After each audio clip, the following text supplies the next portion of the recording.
Bismillahirrahmanirrahim. Assalamualaikum warahmatullahi wabarakatuh. Alhamdulillahirabbil alamin wassalatu wassalamu ala asrofil anbiya'i wa mursalin wa ala alihi wa ashabi ajmain amma ba'du. Pemirsa Silpo TV dimanapun berada, indahnya pada hari ini Allah kembali perkenankan kita untuk bertemu dalam program Islam Penuh Cinta, penyejuk hati, penyegar iman. Bersama saya Tiara Dianti dan tentu bersama Bapak Ustadz Ahmad Haris Riswanto. Pak Ustadz, apa kabar? Alhamdulillah, sehat afiat. Alhamdulillahirrahmanirrahim ya Pak Ustadz ya. Seperti biasa Islam Penuh Cinta akan menghadirkan tema-tema topik yang menarik gitu ya Pak Ustadz. Dan semoga juga relate sih sama kehidupan kita sehari-hari. Dan seperti di episode kali ini kita akan ngobrol terkait dengan Islam di era digital. Nah, di satu sisi nih Pak Ustadz, transformasi ini, transformasi digital, perubahan zaman, perkembangan teknologi, itu mendatangkan hal yang positif juga tentunya untuk kemajuan kita ya. Tapi di satu sisi lain ternyata ini bisa menjadi sebuah ancaman kalau kita tidak mengantisipasinya. Nah, maksudnya Islam di era digital ini seperti apa? Untuk penjelasan lebih lanjutnya kita akan langsung saja mendengarkan. Silakan Pak Ustadz. Baik. Assalamualaikum warahmatullahi wabarakatuh. Waalaikumsalam warahmatullahi wabarakatuh. Alhamdulillahilladzi wa kafa. Wassalatu wassalamu ala sayyidina Muhammadinil Mustafa wa ala alihi wa ashabihi ahli sidqi wal wafa, amma ba'du. Saudaraku pemirsa Silpo TV dimanapun berada, juga Mbak Tiara, semoga kita semua menjadi hamba-hamba Allah yang terus istiqamah menjalankan ajaran Allah dan Rasul-Nya. Amin. Pembahasan kita pada saat ini adalah Islam di era digital. Kemajuan atau perubahan di era digital itu fitrah yang tidak mungkin untuk dilawan. Tetapi digital atau kemajuan teknologi itu sesuatu yang tidak ada hukumnya asalnya, jadi hukumnya mubah. Karena ada kaidah fikih mengatakan al-aslu fil asya'i al-ibahah, bahwa segala sesuatu itu pada dasarnya hukumnya mubah alias boleh, kecuali ada dalil khusus atau dalil yang qat'i yang mengharamkan atau melarang sesuatu itu. Lah sementara digitalisasi seperti sekarang ini, itu kan nggak ada dalil khusus secara spesifik yang melarang, tidak. Makanya hukum dasarnya adalah mubah. Tidak halal, tidak wajib, tidak haram, dan lain sebagainya. Aslinya mubah. Al-aslu fil asya'i al-ibahah. Bahwa asal hukum dari sesuatu itu mubah. Kecuali. Nah, kecuali. Apabila era digital itu akan menjadi berubah hukum tergantung apa yang kita akses, tergantung apa yang kita share, dan tergantung berapa waktu yang kita habiskan untuk main di dunia itu. Yang pertama, bahwa digitalisasi atau teknologi informasi seperti sekarang ini yang asalnya hukumnya mubah, itu tergantung apa yang kita akses. Kalau yang kita akses itu menunjang kebutuhan wajib kita, maka mengaksesnya bisa berubah menjadi wajib. Tetapi sebaliknya, kalau yang kita akses itu justru malah menjadikan kita melakukan yang haram, maka itu bisa berubah hukum menjadi haram. Misalnya begini, di dunia digital sekarang begitu mudahnya kita untuk mengakses ilmu. Ilmu apa saja begitu mudah untuk kita ambil sekarang ini. Dan juga begitu mudahnya kita untuk menyebarkan ilmu pengetahuan. Karena semua kita punya kemampuan untuk, hampir semua kita punya akses untuk ke sana. Makanya yang pertama, apa yang kita akses itu yang sangat berpengaruh di dunia itu tadi. Kalau memang seandainya yang kita akses itu segala sesuatu yang menyebabkan kita menjadi berperangai yang tidak baik, berakhlak yang tidak baik, maka akan berubah menjadi hukum haram itu tadi. Kemudian yang kedua, tergantung dari apa yang kita share. Kalau yang kita share itu sesuatu yang baik, insya Allah kebaikan pula yang akan kita dapat. Tapi sebaliknya, kalau yang kita share itu sesuatu yang tidak baik, ya begitulah yang kita dapat.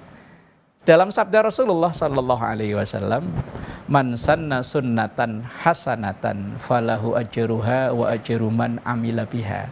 siapa yang mengawali satu kebaikan, kemudian kebaikan itu ditiru oleh orang, dikerjakan oleh orang, maka ia akan memperoleh pahala sebanyak orang yang meniru dan mengerjakan itu. Misalnya begini, Mbak Tiara dalam satu status medsosnya di media sosial menulis sesuatu kalimat-kalimat yang baik, atau menulis sholawat, atau menulis bismillah yang relatif mudah lah, atau menulis sesuatu atau artikel yang baik. Kemudian dari tulisan itu ada orang yang terinspirasi, kemudian ia melakukan itu, mengamalkan itu, maka Mbak Tiara dapat pahala dari orang yang mengamalkan dan melakukan itu. Contoh gampang misalnya begini, di media sosial kita mengakseskan awali pagi dengan berdoa pada Allah, Bismillahirrahmanirrahim. Kelihatannya ya sederhana, sepele, tapi kemudian ada orang yang membuka, kemudian melihat, oh iya ya, saya hari ini mau berangkat kerja, saya awalilah Bismillahirrahmanirrahim. Karena terinspirasi dari medsos yang kita share itu tadi, maka pahala dari orang yang melakukan itu, atau mungkin meneruskannya lagi, maka ada yang disebut salah satu sedekah jariyah, ya ini, dalam hal ini. Tapi ya juga sebaliknya, man sanna sunnatan hasanat sayyi'atan, man sanna sunnatan sayyi'atan falahu wizruha wa wizru man amila biha. Ketika orang itu men-share sesuatu yang berpotensi dosa, kemudian ada orang yang terinspirasi dari share kita itu yang berpotensi dosa, maka dosa yang dilakukan oleh orang itu dan seterusnya, kita akan memperolehnya juga. Maka itu efek dari era digital itu tadi. Kita akan lebih mudah mengakses pahala, tapi juga lebih mudah untuk mengakses dosa. Kemudian sesuatu yang mubah itu akan menjadi hukum berubah tergantung dari berapa waktu yang kita habiskan. Kalau waktu kita habis untuk di situ sehingga pekerjaan terbengkalai, kewajiban kita sebagai umat beragama terbengkalai, apalagi punya kita kewajiban untuk di rumah tangga atau pekerjaan-pekerjaan yang lain, maka sesuatu yang mubah itu bisa menjadi haram. Tapi kalau dari waktu yang kita habiskan itu ternyata ada efek positif, maka sesuatu yang mubah itu tadi akan bisa berubah menjadi sunnah, bahkan bisa berubah menjadi wajib itu tadi. Maka ketika ada yang menanyakan bagaimana hukumnya bermedia sosial, tergantung apa yang kita akses, tergantung apa yang kita share, dan tergantung berapa lama waktu yang kita butuhkan untuk kita berada di dunia itu. Lah kemudian efek negatifnya atau mungkin fitnah besar yang bisa ditimbulkan oleh atau di era digital sekarang saat ini adalah informasi yang masuk tanpa ditabayun atau tanpa di cross check terlebih dahulu. Karena siapapun kita bisa menjadi produsen sekaligus konsumen dari informasi itu. Quran sudah jauh-jauh hari, hampir 1500 tahun yang lalu sudah memberikan wanti-wanti kepada kita. Ya ayyuhalladzina amanu jtanibu katsiran minadh-dhann, atau dalam ayat yang lain, ya ayyuhalladzina amanu in ja'akum fasiqum binaba'in fatabayyanu. Kalau ada satu informasi itu dalam bahasa Quran kadang memakai naba, kadang memakai khobar. Kalau sekarang udah menjadi bahasa Indonesia, khobar menjadi kabar. Ada naba. Kalau khobar itu sesuatu informasi yang tidak menimbulkan efek yang besar. Tapi kalau naba itu sesuatu informasi, kalau kita teruskan akan menjadi fitnah, akan menjadi kegoncangan ketenangan di masyarakat, itu namanya naba. Lah ketika ada naba itu informasi yang seperti tadi, datang ke kita, masuk ke media sosial kita cross check dulu. Misalnya beberapa hari yang lalu pernah sampai terjadi kehebohan gara-gara ada potongan video salah satu tokoh nasional yang kemudian di framing dengan sedemikian rupa sehingga timbul pergolakan di masyarakat, timbul pro kontra di masyarakat. Nah, ketika kita menerima itu jangan langsung main share saja, tapi fatabayyanu, cross check dulu. Nah inilah kalau mungkin di media-media yang formal ada mainstream, ada lembaga yang untuk meng-cross-check itu, tapi di media sosial kayaknya los-losan aja, bebas sebebas-bebasnya. Maka yang mengontrol ya diri kita berpedoman dengan ayat Quran. Kalau ada naba yang datang ke kita, informasi yang berefek besar kepada kita untuk kehidupan bermasyarakat, maka fatabayyanu, cross check dulu. Ini efek negatif dari media sosial atau era digital seperti sekarang ini, informasi begitu mudah keluar masuk tanpa disaring dulu. Makanya bahasa sering kita dengar, saring dulu sebelum sharing. Yeah. Nah, itu sering kita dengar. Kemudian yang kedua, orang banyak menghabiskan waktu untuk berlama-lama di dunia itu. Sehingga banyak pekerjaan yang harusnya wajibnya dia selesaikan menjadi terbengkalai. Ini yang menyebabkan menjadi. Atau kemudian yang ketiga, banyak orang yang flexing atau pamer identitas dan lain sebagainya. Sehingga di dunia nyata dan di dunia maya akan timbul pergolakan yang luar biasa. Sehingga terkadang untuk ngejar supaya di banyak atensi di dunia maya, sehingga dia melakukan hal-hal yang terkadang melanggar norma, baik norma agama, norma budaya, dan lain sebagainya. Maka kita sebagai orang yang beragama mengikuti perkembangan fitrah ini yang tidak mungkin untuk dilawan, maka kita ambil sisi positifnya, kita manfaatkan peluang yang mubah ini menjadi potensi pahala. Maka peluang emasnya diantaranya satu, dakwah lebih mudah. Kalau dulu kita mengadakan pengajian paling hadir hanya puluhan, ratusan, untuk mencapai ribuan jarang. Tapi sekarang dengan adanya digital seperti sekarang ini, satu kalimat, satu ayat, satu hadis yang kita sampaikan bisa diterima oleh ratusan, ribuan, bahkan jutaan orang. Artinya dakwah menjadi tanpa batas.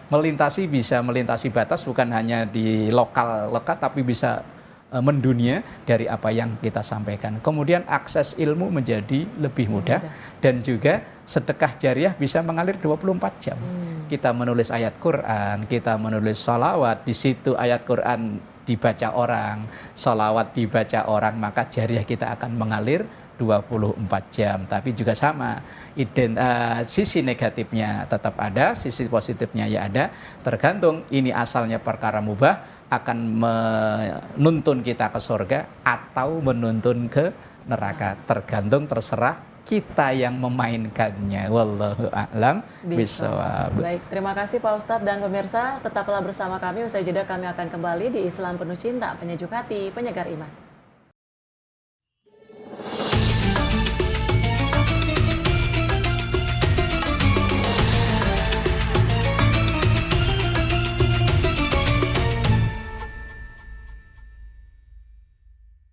Alhamdulillahirrabbilalamin, Anda kembali menyaksikan Islam Penuh Cinta, penyejuk hati, penyegar iman.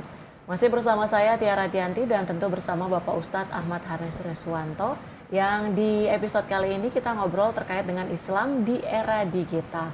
Nah, tadi sempat terputus juga ya Pak Ustadz di segmen sebelumnya terkait dengan penjelasan prinsip terkait Islam di era digital ini seperti apa. Nah, untuk penjelasan lebih lanjutnya kita akan langsung saja mendengarkan. Silahkan. Baik, saudaraku yang dimuliakan Allah, pemirsa Sinpo TV dimanapun berada, Mbak Tiara. Jadi prinsip kita sebagai seorang Muslim yang kita saat ini berada di era digital seperti yang pertama, perkembangan teknologi, termasuk teknologi digitalisasi, informasi dan lain sebagainya, itu adalah alat, bukan tujuan. Yang namanya alat itu hukumnya mubah.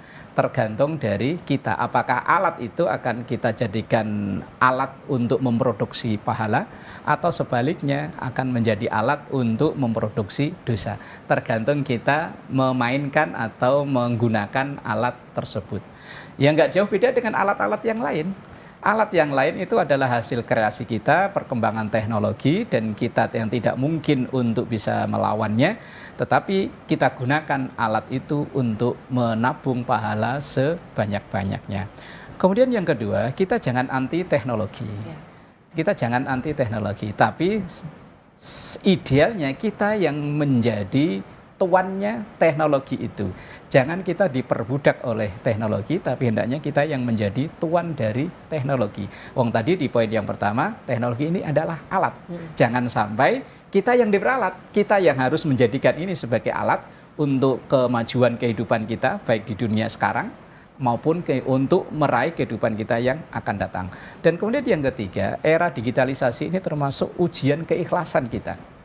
Karena betapa banyaknya ketika orang melakukan kebaikan itu, kalau bahasa kita seringnya ada motif pencitraan melalui media sosial. Kadang ketika ia berbagi kemudian di-share di media sosial, kadang ketika melakukan kebaikan di-share di media sosial, apakah tidak boleh? Boleh. Tapi niatnya itu yang ditata kembali. Kalau niatnya itu untuk memotivasi seseorang, silahkan. Mau melakukan apapun, diposting di media sosial, silahkan. Tapi kalau niatnya untuk memotivasi. Wong dalam Quran itu orang bersedekah itu boleh sirraw wa alaniyah. Wa anfaqu mimma razaqnahum sirraw wa alaniyah. Silahkan kalian berbagi, berinfak. Yang terbaik memang sirron. Sirron itu rahasia. Yang sampai bahasanya tangan kanan memberi, tangan kiri nggak tahu. Saking rahasianya. Tapi apakah semuanya harus itu? Enggak. Ada kalanya ya harus wa'alaniyah. Wa'alaniyah itu harus terang-terangan. Bahkan kalau untuk syiar, ibadah-ibadah wajib yang syiar memang harus dipublikasikan. Nah sekarang kita alhamdulillah di era seperti ini mempublikasikan begitu mudahnya. Seperti misalnya pelaksanaan sholat Jumat, pelaksanaan sholat berjamaah, pelaksanaan haji, pelaksanaan pemotongan hewan kurban. Ini kan bagian dari syiar. Nah syiar seperti ini yang memang harus ditampakkan, yang harus diperlihatkan melalui media sosial itu.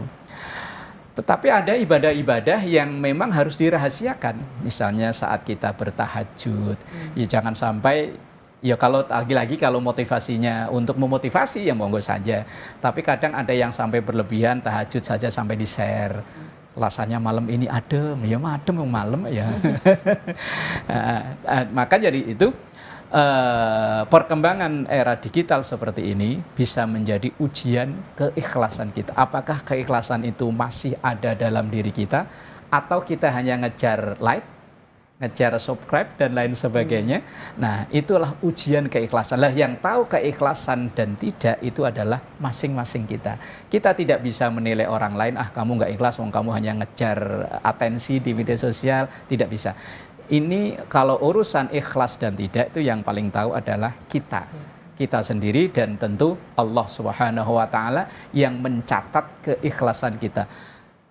Dalam satu literatur klasik, malaikat raqib dan atid itu pun tidak bisa mengetahui orang yang berbuat ini ikhlas dan tidak. Raqib atid itu hanya nyatet orang ini duha, orang ini tahajud, orang ini bantu saudaranya, tapi di situ ada ikhlas atau tidak, motifnya dia karena riak, pengen dilihat orang, pencitraan atau keikhlasan, dia tidak tahu. Yang dicatat hanya zahirnya amal, tapi bukan esensinya amal. Yang paling tahu adalah Allah Subhanahu wa taala dan tentu kita yang merasakannya. Jadi Islam di era digital ada sisi peluang emasnya tadi, tapi sisi negatifnya juga ada. Tinggal kita bagaimana memainkan atau menjadikan alat, jangan sampai kita diperalat itu tadi. Wallahu a'lam bishawab. Kalau kita ngobrol terkait perkembangan teknologi, Pak Ustadz, ini berkaitan juga sama generasi muda atau Gen Z gitu ya dikenalnya saat ini. Nah, apa hubungannya ketika kita ada generasi muda, Gen Z dan tantangan Islam di era digital saat ini? Sementara tentu kita ingin menargetkan generasi-generasi muda ini tetap hidup gitu ya nilai-nilai Islamnya dan sampai gitu kepada target ini, Pak Ustadz. Sebetulnya ini ada peluang ya, peluang yang baik. Dengan kemajuan teknologi ini bisa kita lebih mudah untuk menyampaikan konten-konten Islami ke Gen Z itu tadi. Sebetulnya lebih mudah daripada dihadapi oleh 2 dekade sebelumnya. Sekarang sebetulnya lebih mudah. Karena hampir mayoritas, mungkin 100% ya Gen Z itu punya media sosial. Lah disitulah peran kita sebagai generasi yang sudah mendahului, yang sudah berpengalaman menghadapi kehidupan. Maka disitulah peran kita. Jangan sampai kita kalah dengan Gen Z yang lebih memposting tentu hanya untuk kesenangannya dia, main-main. Lah disitulah kita masukkan konten-konten yang bermuatan ajaran agama, bermuatan norma-norma agama, norma-norma sosial dan lain sebagainya, tentu dengan dunia Gen Z itu tadi. Tidak memaksakan pakai dunia kita yang mungkin jadul atau yang dibilang kolot dan lain sebagainya. Kita selami dunia. Sebetulnya ini adalah peluang bagus. Dan bukti nyatanya banyak di komunitas Gen Z itu tadi yang mereka mengadakan pendalaman agama dengan cara dan dunia mereka. Ya mungkin itu bagi orang-orang yang tidak menjelami dunia mereka ya agak kontra. Maka sebetulnya era digital ini adalah peluang bagus untuk kita menyampaikan konten-konten Islami kepada adik-adik kita atau kepada anak-anak kita itu tadi. Wallahu a'lam bishawab. Nah, kalau kita berbicara terkait tadi konten ya, Pak Ustadz, pengaruh dari sosial media, keberadaan sosial media saat ini dengan perkembangan pendidikan agama Islam seperti apa, Pak Ustadz? Nah, sebetulnya dua-duanya ini harus seiring sejalan ya, tidak saling menghalangi, tidak. Media sosial bukan menghalangi Islam untuk tersampaikan, dan Islam tidak mengharamkan media sosial. Artinya dua-duanya harus seiring sejalan, saling untuk memajukan dua-duanya.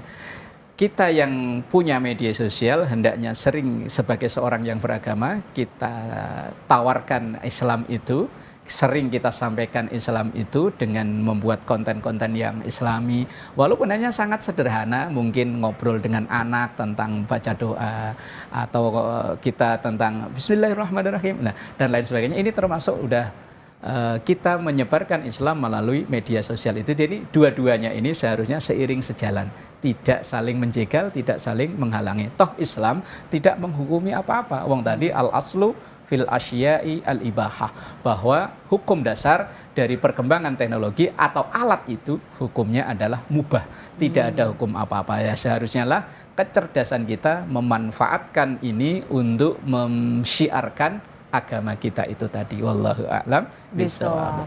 Sebenarnya tapi berarti kalau dari perkembangan teknologi ini tadi ya Pak Ustadz, kalau dari sisi pandangan Islam, teknologi itu sebagai alat tadi, tapi jangan sampai kita malah diperalat dengan keberadaan dari teknologi itu. Jangan terlalu terbuai gitu ya Pak Ustadz ya, dengan perkembangan teknologi yang ada. Nah, tapi kalau misalnya kita melihat di era saat ini ya Pak Ustadz, rasanya untuk filter itu juga agak sulit ya Pak Ustadz, ya, dari konten-konten yang ada, yang muncul, yang muat di media sosial.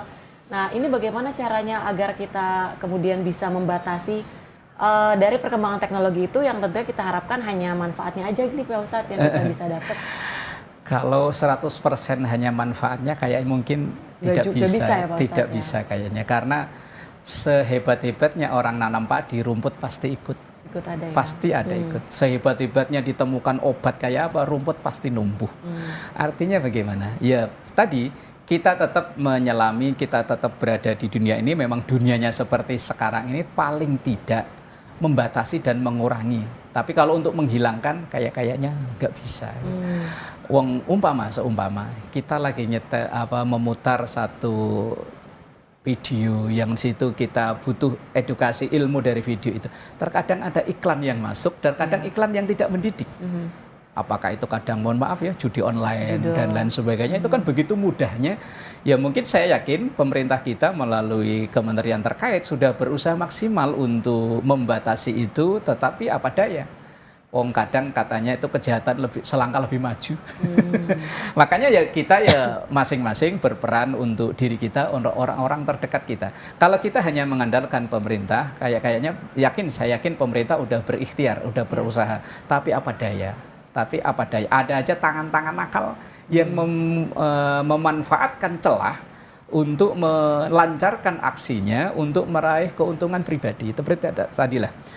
Saya pribadi misalnya, ketika pengen dapat referensi tentang tema tertentu, begitu saya setel, entah sekian detik itu ada aja iklan judi online, iklan yang berbau pornografi dan lain sebagainya. Nah, makanya pinter-pinternya kita menanamkan nilai-nilai keislaman kepada diri kita sendiri dan juga kepada orang-orang terdekat kita. Tentunya ya anak-anak kita tadi. Walaupun tadi kita tetap harus optimis, bisa menjadi yang lebih baik, memanfaatkan alat ini untuk membangun anak-anak kita menjadi lebih baik, atau paling tidak agama kita ini bisa tersampaikan kepada orang-orang yang kita harapkan untuk mengenal agama kita. Nah, kalau kita harapkan untuk 100% hilang, kayaknya nggak mungkin. Selama dunia ini ada, kemaksiatan itu pasti ada dengan berbagai macam bentuk, berubah namanya, tapi kemaksiatan masih ada. Setan itu nggak mati sebelum kiamat tiba masalahnya. Jadi kalau kita udah nggak ada tantangan, berarti malah keislaman kita dipertanyakan. Maka kualitas keislaman kita itu akan terbentuk dari tantangan itu tadi, termasuk di era digital ini. Wallahu a'lam bishawab. Baik, terima kasih Pak Ustadz dan terima kasih juga pemirsa Sinpo TV sudah menyaksikan Islam Penuh Cinta kali ini. Saya Tiara Dianti mewakili seluruh kerabat kerja yang bertugas mengucapkan terima kasih. Wassalamualaikum warahmatullahi wabarakatuh. Salam. Astaghfirullahaladzim laqal ma'bud ya dzal jalali wal ikram. Bismillahirrahmanirrahim. Allahumma arinal haqqa haqqan warzuqna ittiba'ah wa arinal batila batilan warzuqna ijtinabah. Sallallahu alaihi sayyidina Muhammad walhamdulillahi rabbil alamin. Wassalamualaikum warahmatullahi wabarakatuh. Waalaikumsalam warahmatullahi wabarakatuh.